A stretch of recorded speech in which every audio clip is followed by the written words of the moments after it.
mais uma aula de língua portuguesa, mais uma aula de gramática, e hoje nós vamos iniciar um tópico que é a fonologia. Anotem aí no caderno de vocês, a parte de gramática que nós vamos começar agora é a chamada fonologia. É fonologia mesmo. É uma aula que ela vai ser dividida em 3 partes. Nós vamos falar um pouco o que é a fonologia, a gente vai diferenciar o que é fonema do que é letra, nós vamos falar um pouquinho da classificação desses fonemas e também do que é preciso para a gente produzir os sons, que é o chamado aparelho fonador. Então essas partes. Eu pediria que vocês anotassem. O meu aqui, eu fiz em forma, como sempre, né, eu aconselho vocês, e eu fiz o meu em forma de mapa cerebral. Eu sempre faço isso. Como eu já disse para vocês, olha, desde o ensino médio eu monto mapas cerebrais. É uma maneira que eu tenho de resumir as coisas que eu estudo, é uma maneira que eu tenho de poder voltar nelas mais fáceis. Aí assim, se você quiser montar o seu, olha, pode montar. Qualquer coisa depois você pede para mim no grupo e eu mando o meu para você, não tem problema. Mas o importante é que você vai acostumando a fazer o seu mapa cerebral, porque, por exemplo, no meu aqui, eu coloquei uma série de informações que talvez no seu você não ache que ela precise, porque você acha que o importante seria anotar outra, então aí você anota outra, não tem problema. Mas aí, aqui, fonologia. Então, o que é a fonologia, primeiramente? Primeiramente, essa pergunta, né? Fonologia, fonologia. Tudo que tem logia, você sabe que toda palavra que tem logia nela é estudo, né? Logia é estudo. Você tem biologia. Você tem uma série de palavras que tem esse final, logia, que é estudo. Estudo de alguma coisa. Se bio é vida, logia seria o estudo da vida. Biologia seria o estudo da vida. Então, se fono é som, fono é som, de fone mesmo. Então, fono é som. Biologia é o estudo, então o estudo dos sons. Mas que sons, aliás, a gente estuda? Que sons são esses? A gente estuda os sons de uma língua, de um idioma. Todos os sons do nosso idioma a gente estuda e a gente chama isso de fonologia. Outros chamam de fonética, não tem problema. Dependendo do livro, do material, você vai ver lá fonética. Fonética e fonologia é a mesma coisa.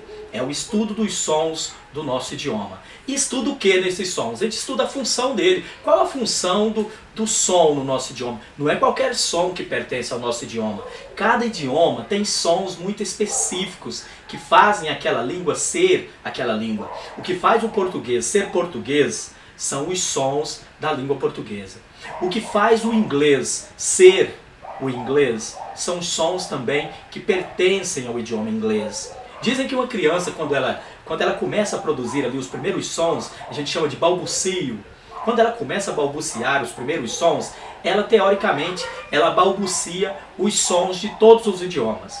E aí aos poucos ela vai aprofundando, porque vai escutando o pai, a mamãe, o titio, os amigos, vai escutando os mais velhos falando ali, e ela vai se aprofundando e vai especificando dentro dos sons dos seus idiomas. Tem um outro estudo que diz que o bebê, já na barriga da mamãe, quando a mãe conversa com ela, de ouvir os sons exteriores, ela já nasce, naqueles 9 meses ali de gestação, faz com que ela já nasça, e aí a criança então já nasce com um pouco dos sons do seu idioma. E aí a criança já balbucia. Tem um estudo francês que diz isso, que uma criança alemã, ela já balbucia os sons do alemão quando ela está pequenininha. Uma criança brasileira, por exemplo, já balbucia os sons do português quando ela está bebezinho ali, porque na barriga da mãe ela já ouviu esses sons. Então fonologia estuda isso. E estuda a organização deles. Como que eles se organizam? Como que se organizam os sons para formar uma palavra da língua portuguesa? A pronúncia é muito diferente. vocês notem que a pronúncia é muito diferente. Quando alguém fala francês, mesmo que você não conheça francês, você fala, ah, parece que o cara está falando francês. Quando alguém fala coreano, mesmo que você não saiba coreano, você, nossa, parece que está falando coreano. Então você já vai acostumando com os sons do idioma. Você não sabe o que significa, o que ele está pronunciando, mas pelos sons que a boca dele está produzindo, você já sabe que aquilo ali é aquele idioma específico. Os sons do inglês, do italiano, do português, do romeno, do japonês, do mandarim chinês e por aí vai. E também a classificação desses sons. Como que eles se classificam? Aí é fácil. Eles se classificam em vogal e consoante, claro. Os sons se classificam, claro, em vogal e consoante. A outra parte, essa já é a outra parte. Se você quiser parar a nossa aula e voltar lá naquela primeira parte e anotar, essa agora é a segunda parte. A segunda parte é os sons e as letras. Os sons nós vamos chamar de fonema. Então isso, grave isso aí, anote no seu mapa cerebral, anote aí nas suas anotações que um fonema é um som que pertence ao idioma. Sons que não pertencem ao idioma não é fonema. Os que pertencem ao idioma, que servem para a gente montar, combinar e montar palavras, porque os fonemas nada mais, nada menos são isso. É uma palavra é uma série de som combinado. A gente combina isso, a gente mexe ali com os sons, a gente combina ele na hora de pronunciar e vai montando e organizando e a gente cria uma palavra. Para isso nós temos os fonemas. Então é a menor unidade desses sons dentro de uma palavra, não é sílaba. Não confunda fonema com sílaba. Pode até, por coincidência, ter uma sílaba que também é um fonema. Né? Às vezes, uma vogal às vezes fica sozinha na sílaba. Então, uma vogal é um fonema e ela forma uma sílaba. Mas uma sílaba não é fonema. Geralmente uma sílaba é uma combinação de fonemas. Dentro de uma sílaba já tem uma combinação de fonemas. Quando você pronuncia dá, você está combinando o fonema D com o fonema A. Quando você pronuncia bi, você está combinando o fonema B com o fonema I. Então, uma sílaba já é uma combinação de fonemas. E a menor unidade de som dentro de uma palavra a gente chama de fonema. Então, uma palavra ela pode ser uma combinação grande de fonemas. E para que serve esse fonemas? Claro que é para diferenciar uma palavra da outra. Se eu tenho a palavra, por exemplo, se eu tenho a palavra, vamos pegar uma aqui que tem oposição de fonemas. Se eu tenho a palavra solidário, solidário, de solidariedade, e eu tenho a palavra solitário, solidário, solitário. Eu tenho um D e eu tenho um T que diferencia essa palavra uma da outra. Solitário e solidário só se diferencia porque em uma tem o D e na outra tem o T. Então essas palavras, elas são, a gente diz que elas estão em oposição. E o que diferencia uma da outra? Os fonemas. A palavra país e a palavra pais, olha, meus pais, meu país. A única coisa que diferença país de pais é também a questão do I. Porque em um caso ele é vogal, na outra ele é semivogal, porque ele está um pouco mais baixo. Então, para que servem os fonemas? Serve para diferenciar uma palavra da outra. E o que são letras, então? Básico dessa aula, gente. Saia daqui pelo menos sabendo isso. Fonemas e letras são diferentes. Letras não são fonemas. E boa parte das pessoas estudam o idioma, estuda a gramática, como se letra e fonema fosse a mesma coisa. E não são. Fonemas são sons que a gente usa para pronunciar uma palavra. E a letra? A letra é o que a gente usa para escrever essa palavra. Quer dizer, a letra é uma tentativa de representar na escrita os sons que a gente faz na fala. Lembra que a fala é um ato individual? A fala. Aí quando eu vou para a escrita, eu tento representar os sons que eu pronuncio, que eu articulo na boca, eu tento representar na escrita. A letra, então, é um símbolo gráfico para tentar representar o som. E aí a coisa se complica. É aí que entra a complicação da ortografia, um S, você tem um S, você tem um C, você tem dois S, você tem o XC e por aí vai, todos tentando representar o mesmo som. Você tem o X e o CH tentando representar o mesmo som. Você tem o J e o G, dependendo do caso, eles lutando ali, disputando entre eles para representar o mesmo som. Aí é que complica a ortografia. A ortografia perfeita seria uma letra para cada som.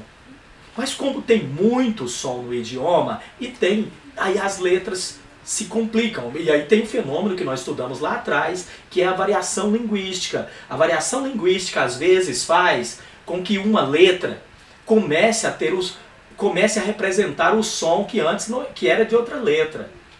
Por exemplo, o som do J, ele não existia no início do português. O J, na verdade, era um I maiúsculo, era o iota. E esse I maiúsculo começou a ter som de G. E aí ele começou a disputar com o G essa posição. Então é isso muitas vezes que acontece. Não é porque nós temos duas letras para representar o mesmo som. É porque aos poucos, com a variação linguística, isso vai se transformando, vai mudando, e quando vê, nós estamos com letras disputando pelo mesmo som. Bom, essa então foi a segunda parte da aula. A outra parte, para lá um pouquinho, anota, agora vem para outra parte. Se quiser, para o vídeo, descansa um pouquinho, toma uma aguinha, depois você volta aqui e acompanha essa parte do aparelho fonador. Ah, professora, a aula está ficando muito grande. Não tem problema, assiste ela em partes. Essa é a próxima parte, o aparelho fonador. O que é o aparelho fonador? Tá prontinho aí? Pode falar? Então vamos lá. Olha, o aparelho fonador é o que a gente usa para produzir os sons. Para produzir um fonema, eu tenho que utilizar o meu aparelho fonador. Olha aqui. Ele é composto, você tem uma cavidade nasal, porque tem sons que eu tenho que passar ele pela cavidade nasal, são os sons nasais. É muito importante, até pela sonoridade. Quando eu pronuncio isso aqui, a minha caixa craniana aqui, a cavidade nasal é muito importante para ter um bom som. Para que se você tentar soltar o som só pela boca, por exemplo, você vai ter que esforçar muito mais do que se esse som também sai um pouco pela cavidade nasal. Mas se ele sai só pela cavidade nasal, aí a pessoa vai ser a famosa pessoa fanhosa. O som praticamente só sai pelo nariz e ele conversa pelo nariz. Então tem que ter um meio termo. O som ele tem que passar pela boca, mas ele também passa pelo nariz e a gente solta o som ao mesmo tempo pela boca e pelo nariz. A cavidade nasal é muito importante. Aí nós vamos ter sons nasais e nós vamos ter os sons que são os sons orais, né, que passam mais pela boca. Então, isso é muito importante, tem a cavidade nasal. Nós temos os alvéolos, não vamos chamar nem de alvéolo, nem de palato, né? Aqui colocou alvéolo, colocou palato aqui, só que de verdade, e tem véu palatino, não precisa desses nomes porque nós não somos estudantes, né, de fonoaudiologia, nós não estamos aprofundando muito isso aqui. Nós precisamos saber que é o céu da boca. Alvéolo, palato, véu palatino, o céu da boca. Você sabendo que isso é o céu da boca, aqui para nós já está ótimo. Então, o céu da boca é muito importante na hora de produzir um som. Nós temos os lábios, tanto o superior quanto o inferior. Os lábios são muito importantes. A gente chama isso de obstáculo, viu? Os obstáculos aqui, então tem o céu da boca. Por exemplo, tem som que eu vou pronunciar que eu coloco a língua, a ponta da língua no céu da boca. Tem sons que eu vou pronunciar que eu coloco o meio da língua. Então a língua também é muito importante. A nossa querida língua, ela é fascinante. Sem língua é quase impossível. Uma pessoa sem língua, ele não vai conseguir falar, porque... Então tem várias maneiras de ser mudo às vezes. Às vezes a pessoa é mudo por uma questão de nascença, e ele vai ser mudo também se ele perder a língua, porque nós não vamos conseguir, não tem como articular os sons sem uma língua. Inclusive, tem exercícios, quando você vai no fonoaudiólogo, tem exercícios para melhorar a língua, melhorar um pouco, fortalecer a língua. Se a língua tiver... A língua é um músculozinho também, se ela tiver fraca. Então tem um monte de exercício ali que o fonoaudiólogo passa para você. Nós temos aqui embaixo, e isso é muito importante, as cordas vocais. As cordas vocais participam fielmente elas ficam mais ou menos aqui, ó. A gente escuta a vibração delas. As cordas vocais são duas lâminas, é uma membrana composta por duas lâminas e ela vai se tocar ou não. Se ela se toca na hora da produção do som, vai ser um som, a gente chama de sonoro, um fonema sonoro.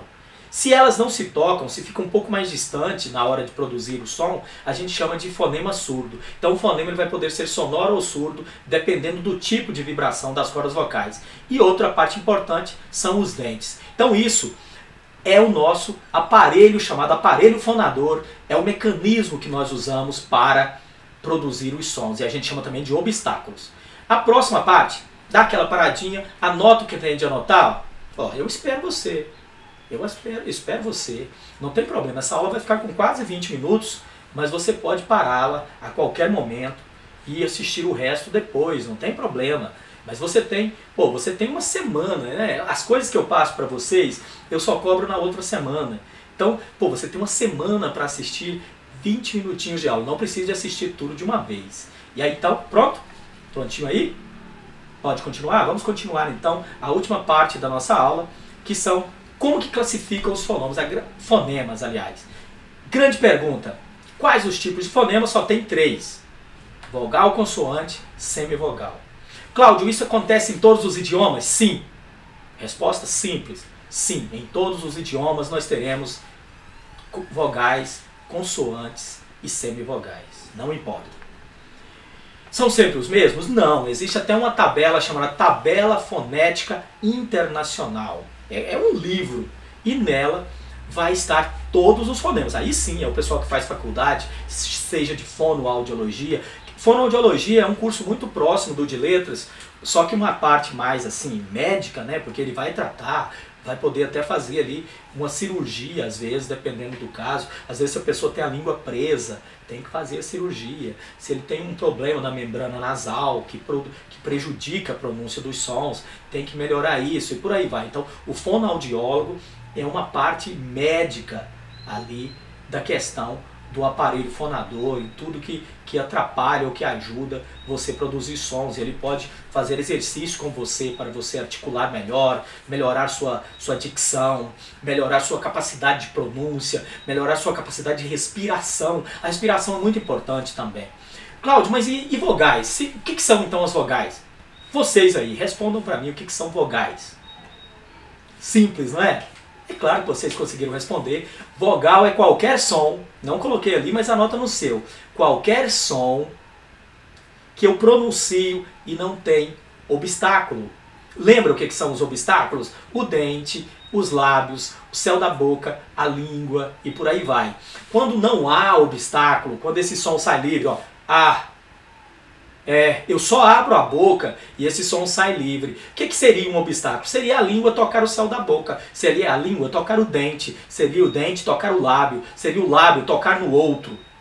Quando ninguém toca ninguém, nenhum obstáculo toca o outro, nenhum elemento daquele toca o outro, eu só abro a boca, a língua vai um pouco mais para frente, a boca arredonda mais, arredonda menos, mas o som sai livre. Sons livres são vogais. Ó, é o som mais livre de todo, mais sonoro de todo. Ó, e, o, a. E aí tem uma questão: quantas vogais existem no português? Você deve estar pensando aí 5, mas 5 são letras. Lembra que nós combinamos não confundir letra com fonema. Letra é só um símbolo. Sons são fonemas. E os sons vocálicos da língua portuguesa são muito mais que 5. Nós temos 12. Se pararmos para contar aí, nós temos 12 vogais na língua portuguesa. Nós temos o A, nós temos o E, nós temos o E, nós temos o I, O, U e temos as nasais. Nós temos AN, EN, IN, ON, E em Portugal, no português de Portugal, ainda tem 2 As. Nós temos apenas um A no português do Brasil. No português de Portugal, nós temos 2. Lá tem o A e tem o A. Aqui nós temos dois, se considerar o nasal, né? Nós temos o A e nós temos o AN. Nós temos dois As aqui no Brasil, na verdade. Nós temos o A, que é oral, e temos o AN, que é nasal. Lá em Portugal tem três, se olhar dessa forma. Tem o A, tem o AN e tem o A. Ó, não tem isso aqui no Brasil. Lá tem o A, de Maria, Maria. Eles não falam Maria como nós falamos Maria, Dona Maria. Lá eles falam Dona Maria, Dona Maria, Maria, Lá tem o Maria, Maria, entendeu? Tem o Maria e lá tem o Maria. Então tem o e lá então tem 12 vogais. 12 vogais, em Portugal tem 13. E o que são consoantes? Aí já é o contrário, todo som que na hora de pronunciar tem um obstáculo. B, ó, lábio no lábio, B e o P, ó, B, P. Não tem como pronunciar um B e um P sem um lábio tocar o outro, ó. B, P, T, olha o T, D. O T e o D, a língua toca bem no comecinho lá do dente, ó. É lingodental que a gente fala, ó. E o B é bilabial. Então, lingodental, a língua toca o dente, ó. D, T.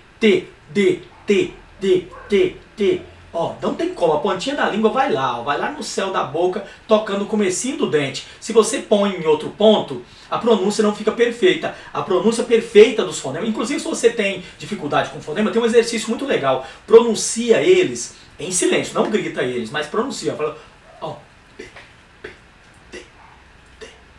coloca o ponto certo, por exemplo, o D e o T é a língua lá no comecinho do dente, ó, no meio no céu da boca, no comecinho do dente. E aí você tem consoantes. Tem obstáculo? Tem consoante. Por exemplo, o G. Olha o G. Aí lembrando, todo fonema de consoante, você pronuncia ele com o E. Esse negócio de ba, be, bi, bo, bu, é lá nas séries iniciais, aí já é sílaba. Fonema não é sílaba. Então, todo fonema de consoante, nós vamos pronunciar ele com E. Então eu tenho o B, eu tenho o C, eu tenho o T, eu tenho o G, eu tenho o NE, eu tenho o ME, eu tenho o RE, eu tenho o RE. Ó, nós temos o RE, que é aquele R pequenininho, ó, RE, e eu tenho o RE. Eu tenho o NHE, o LHE. Ou seja, todo fonema consoante, você vai pronunciar ele com E. Combinado? Todo fonema de consoante, você vai pronunciar ele com E. Toda vez que você falar ba, já não é um fonema, já é uma sílaba. Tem o fonema B e tem o fonema A. Tá? Para formar ba, be, bi, bo, bu, nós vamos combinar um fonema de consoante com uma vogal. E semivogais, para fechar essa aula, semivogais são todos os fonemas. Ele não consegue ser tão livre como uma vogal e ele não consegue também ter um obstáculo tão firme, contundente, como uma consoante. Então a gente diz que é uma semivogal, ele fica um som de meio termo. Quando que vai ser isso? Vai ser o E, o I, o O e o U, só esses quatro? Esses quatro. O E, que pode ser o E ou o E no caso, né? Vai ser o E, o I, o O e o U. Esses fonemas, então vai ser o E, o I, o O e o U, quando já tiver vogal na sílaba. Só acontece isso quando já tem vogal na sílaba. Porque a vogal é muito alta, vem uma semivogal que não consegue atingir a mesma altura. E aí ela não é vogal. Tipo na palavra pai, ó, pai. Se eu colocar o I como vogal, vai virar país. Ó, meus pais, pais. Olha, o I fica mais baixo. Se ele ficasse alto, seria uma nova vogal e vira a palavra país. Ó, secretária. Secretaria, secretária, secretaria. Quando eu falo secretaria, o I é vogal. E quando ele é vogal, fica alto. Ó, secretaria, secretária. Aí o A é vogal e o I é apenas uma semivogal. Ele abaixa na pronúncia. É natural, a gente faz isso naturalmente no dia a dia. Bom, a aula foi essa. Ela ficou com mais de 20 minutos, mas como eu disse, para as partes direitinho, anotem as dúvidas e manda para mim no WhatsApp, ok?